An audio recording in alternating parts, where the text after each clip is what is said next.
لا حول ولا قوة إلا بالله العلي العظيم. أعوذ بالله من الشيطان الرجيم. بسم الله الرحمن الرحيم. رب اشرح لي صدري ويسر لي أمري واحلل عقدة من لساني يفقهوا قولي. اللهم صل على محمد وآل محمد وعجل فرجهم. معزز خاران سلام علیکم. آج کا ہمارا موضوع درس قرآن کریم ہے، درس نمبر 27، اور آج ہم سورہ زلزال کے بارے میں پڑھیں گے، اس کے مضامین کے بارے میں پڑھیں گے، اس کی فضیلت کے بارے میں اور اس کی تفسیر. اور اس کے پہلے جو ضروری بات ہے وہ یہ ہے کہ پی ڈی ایف تو آپ سب کو بھیجا جا چکا ہے، آپ لوگ اس کو بغور پڑھیے اور اس کی آڈیو بنا کے ہمیں واٹس ایپ پہ، ٹیلی گرام پہ بھیجیے. اور جب درس یوٹیوب پہ جب درس شروع ہو اس کے بعد میں جو سوالات پوچھے جائیں ان کے جوابات لکھ کے آپ لوگ ہمیں بھیجیے گا. تو سورہ زلزال کا آغاز کرتے ہیں.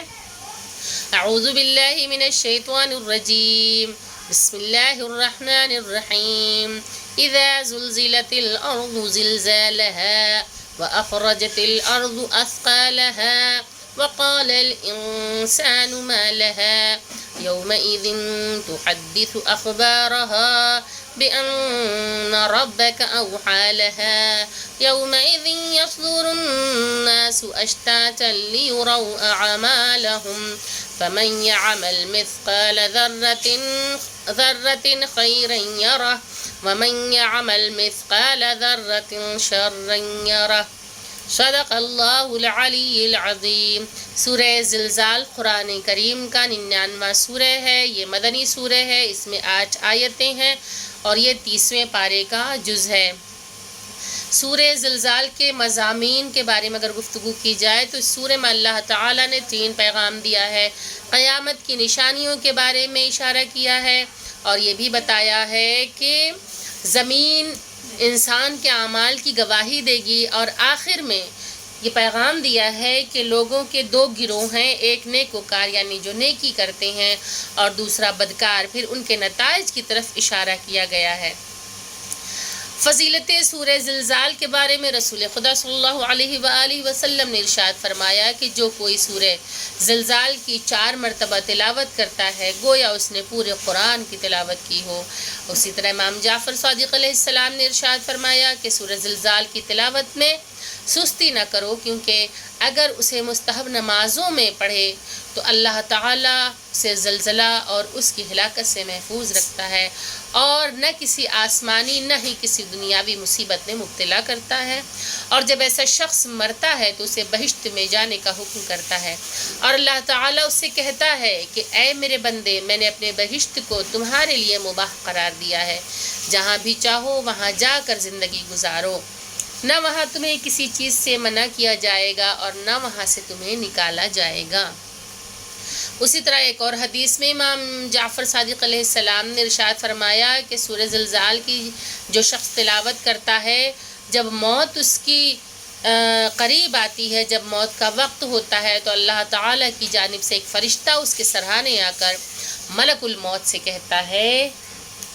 اس اللہ کے دوست کی روح آسانی سے قبض کرنا، کیونکہ یہ اللہ کو کثرت سے یاد رکھتا تھا اور کثرت سے اس سورہ زلزال کی تلاوت کرتا تھا. اور یہ سورہ بھی ملک الموت سے یہی کہے گا. تو ملک الموت کہے گا کہ میرے رب نے مجھے حکم دیا ہے کہ میں اس کی بات سنوں اور اس کی اطاعت کروں اور اس کی روح کو قبض نہ کروں مگر جس طریقے سے وہ مجھے حکم کرے، لہٰذا جس طرح مجھے حکم کرے گا میں اسی طرح اس کی روح قبض کروں گا. لہٰذا اس کی روح کے قبض کرنے تک وہ وہیں پہ رہے گا، اور جب اللہ تعالیٰ اس کی آنکھوں کے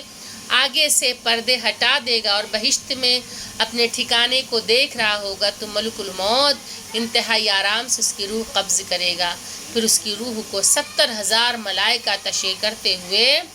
بہشت میں لے جائیں گے. کتنی فضیلت ہے اس سورہ کی تلاوت کی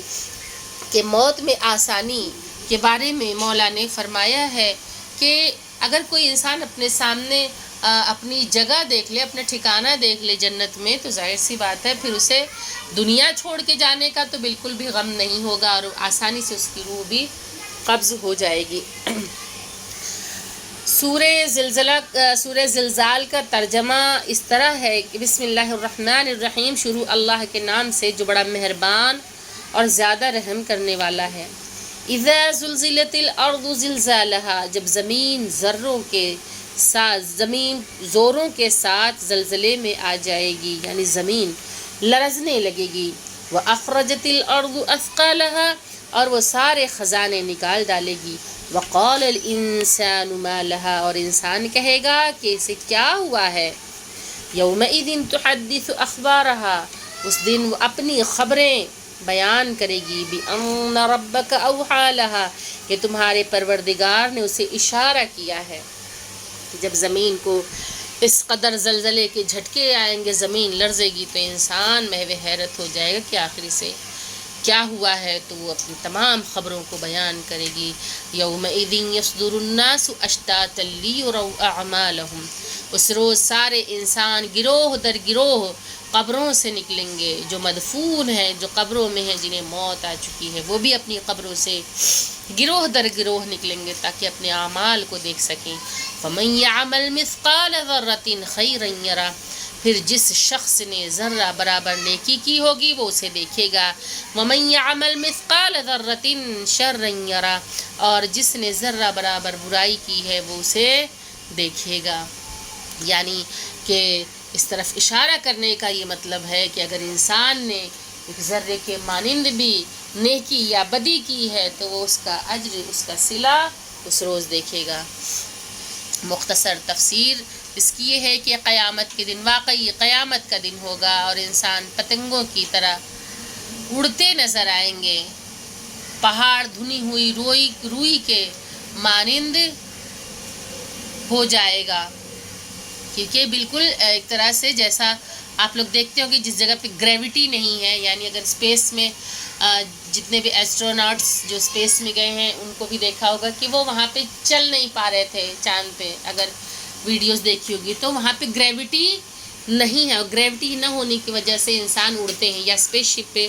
جو لوگ بھی رہتے ہیں وہ سب وہاں پہ اڑتے ہیں کیونکہ وہاں پہ خلا میں گریوٹی نہیں ہوتی۔ تو اسی طریقے سے بالکل وہی حال ہوگا زمین کا بھی، کہ جب قیامت آئے گی تو قیامت کا دن واقعی ایسا دن ہوگا کہ لوگ جو ہے بالکل ہلکے ہو کے پتنگوں کی مانند اڑنے لگیں گے، اور پہاڑ جو ہے وہ بھی اڑ جائے گا۔ پہاڑ سب سے بھاری چیز مانا جاتا ہے، سب سے گراں چیز ہے، اور پہاڑ بہت ہیوی ہوتا ہے، اسے کوئی ہلا نہیں سکتا اپنی جگہ سے، لیکن وہ بھی کیسا ہو جائے گا، دھنی ہوئی روئی کے معنی۔ دھنی ہوئی روئی یہ وہ روئی ہوتی ہے کہ جسے پیٹ کر اس طریقے سے کیا جاتا ہے کہ بالکل اس کا ریشہ جدا ہو جائے، اور پھر جب ریشہ جدا ہو جاتا ہے تو وہ ریشے آسانی سے فضا میں اڑنے لگتے ہیں، بکھرنے لگتے ہیں۔ تو بالکل وہی عالم پہاڑ کا ہوگا کہ اسی طریقے سے دھنی ہوئی روئی کے مانند ہو جائیں گے، یعنی ہر چیز کا ثقل، وزن جو ہے اس کا وہ ختم ہو جائے گا۔ اور ظاہر ہے کہ ایسے ماحول میں اگر عمل کا پلہ بھاری رہ جائے اور اس کا وزن باقی رہ جائے تو یہ علامت ہے کہ عمل خیر پہاڑوں سے زیادہ سنگینی رکھتا ہے، کہ اس وقت جو شے بھاری ہوگی وہ اعمال خیر ہوں گے، کہ جو اس وقت بھاری ہوں گے، جو اڑتے ہوئے نظر نہیں آئیں گے۔ جب اس مقام پہ جہاں پہاڑ تک اڑتے ہوئے نظر آئیں گے، دھنی ہوئی روئی کے مانند زمین کو لرزا ہوگا، انسان پتنگوں کی مانند اڑیں گے، لیکن اس وقت کیا چیز ہے؟ وہ عمل ہے جو نہیں اڑے گی، یعنی کہ وہ پہاڑوں کے مقابلے میں بھی گراں قدر ہوگی، بہت اس میں ثقل پایا جائے گا، وزن پایا جائے گا،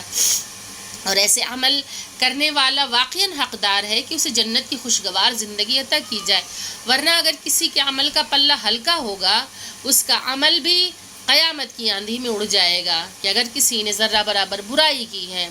اور اس کا عمل کا پلہ، یعنی کہ اس نے نیکیاں نہیں کی ہے، اس کا پلہ ہلکا ہے اعمال کا، تو وہ بھی اسی طرح سے اڑ جائے گا، اسے جہنم کے علاوہ کچھ نہیں مل سکتا، کہ اس نے اعمال میں دنیا کے وزن کا خیال رکھا تھا اور آخرت کے وزن کو یکسر نظر انداز کر دیا تھا،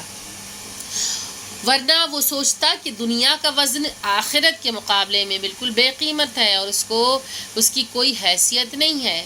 کہ دنیا میں انسان لاکھ جاہ و جلال کے ساتھ رہے، اس کے پاس ہر قسم کی اشیاء موجود ہیں جو اس کے آرام و سکون کا باعث بنتی ہیں، بہت لگژریس زندگی وہ اس دنیا میں گزار رہا ہے، اس کا ایک مقام ہے، اس کی ایک حیثیت ہے کہ لوگ اس کو دیکھ کے یہ محسوس کرتے ہیں کہ کافی گراں قدر شخصیت چلی آ رہی ہے۔ تو کیا کہا کہ جو انسان صرف دنیا میں ہی دنیا تک ہی اپنے آپ کو محدود رکھے گا اور آخرت کے بارے میں نہیں سوچے گا تو اس کے بارے میں کیا ہے کہ دنیا کا وزن آخرت کے مقابلے میں بالکل بے قیمت ہے اور اس کی کوئی حیثیت نہیں ہے۔ یہاں عمل کتنا ہی بے وزن کیوں نہ ہو، آخرت کے اعتبار سے وزنی اور سنگین ہونا چاہیے کہ انسان اگر عمل خیر چاہے وہ تھوڑا ہی اس نے کیا ہو تو پروردگار عالم اسے اس کا اجر عطا فرمائے گا، کیونکہ اس کے لیے تو عمل خیر اس دنیا میں بالکل بے معنی ہے، جس کی نظر میں صرف اور صرف دنیا ہی ہے، تو اس کی نگاہ آخرت پہ نہیں ہے، تو اس کے لیے یہاں پہ بھلے ہی اعمال خیر کوئی معنی نہ رکھتے ہوں، کوئی وزن نہ رکھتے ہوں، کوئی ثقل نہ رکھتے ہوں، لیکن آخرت کے وقت آخرت میں اس کا یہی عمل جو ہے وہ سنگین ہو جائے گا، یعنی کہ وزنی ہو جائے گا، بھاری ہو جائے گا۔ تو یہ سورہ زلزال کی جو مطالب تھے وہ آپ کے سامنے پیش کیے گئے ہیں۔ آپ لوگوں کو جو بھی بھیجا گیا ہے اسے بغور پڑھیے، اور اب سوالات کا سلسلہ کہ سورہ زلزال میں کن مضامین کی طرف پروردگار عالم نے اشارہ کیا ہے، کہ کن اہم چیزوں کے بارے میں اللہ نے بتایا ہے۔ سوال نمبر 2، سورہ زلزال کی کسی 3 آیت کا ترجمہ لکھیے۔ سوال نمبر 3، سورہ زلزال کے بارے میں رسول خدا صلی اللہ علیہ وآلہ وسلم نے کیا ارشاد فرمایا؟ اس کے علاوہ سوال نمبر 4، امام جعفر صادق علیہ السلام نے روح قبض کرتے وقت اس سورہ کی کیا فضیلت بتائی ہے؟ اس کے علاوہ اگلا سوال یہ ہے کہ قیامت کے روز کن لوگوں کا پلہ بھاری ہوگا؟ یہ آج کے سوالات رہے آپ لوگوں کے سامنے۔ اس کے جوابات لکھ کے آپ ہمیں واٹس ایپ یا ٹیلی گرام پہ سینڈ کریں اور درس کا بغور مطالعہ کریں۔ جو سمجھ میں نہ آئے آپ اسے پوچھیے اور لائیو چیٹ اور کمنٹ ضرور کریے گا۔ وآخر الدعوانا ان الحمد للہ رب العالمین، اللہم صلی علی محمد وآل محمد وعجل فرجہم۔ السلام علیکم، خدا حافظ۔